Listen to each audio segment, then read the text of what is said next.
Right, so let me talk about this air conditioner mini split. Now, this is the external part that you're going to set up outside. All the cables are well set up in here, including the long pole for the actual cooling area. All right, so professional needs to install this, or if you could, it's up to you if you have experience. But you are going to require higher power. It's not a 210, it has to be higher. So it has a 240. Instructions are all included. We ran the lines outside already, so it's behind it. Tubes are going out. All right, so when you turn on the unit, they have H swing, V swing, turbo mode, speed, functions, quiet mode. Quiet mode is going to be silent, a little silent, but it's going to run.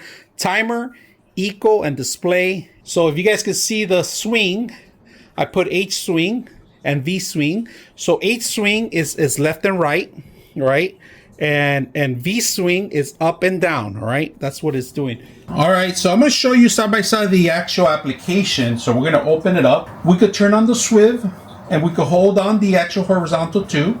And also you can put auto, cool, turbo off, and then we could set up a timer. On the timer, you can set up the hours or time when to turn off. And here we could set up the tone of the actual temperature. So if you want to go lower or higher, you can do that too. You have all these things. Now we're going to do the swivel so you guys can see it moving, all right? And I'm going to show you the swivel. Horizontal first, all right? Horizontal's going on, and you can hear, you can feel it, you can see it. Let me get a little closer so you guys can hear it.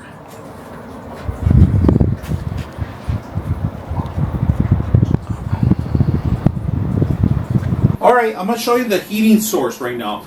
My hand's a little hot, but compared to this thing, it is actually making it nice and cold.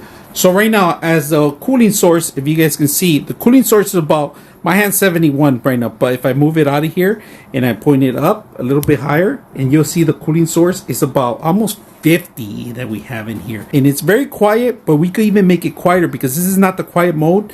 It's actually working as a regular mode. This is what the requirements you're gonna need. 240 on the power. Space, enough space so you can mount this, and then space on the back of it, of course, the opposite end of the wall. It has a filter that I recommend you once in a while, take it out and clean it. Air blow on it. Do not wash it. It takes a couple minutes for it. When it shuts off, that means all the stuff is out completely, all the dust. Once it shuts down completely, this thing completely closes. So be aware that don't panic, don't turn off the power by itself. It's just a matter of the system actually cycling itself. Easy maintenance, a little bit, I would say on the outside of the installation, you are going to require some tools, you are going to require some skills. So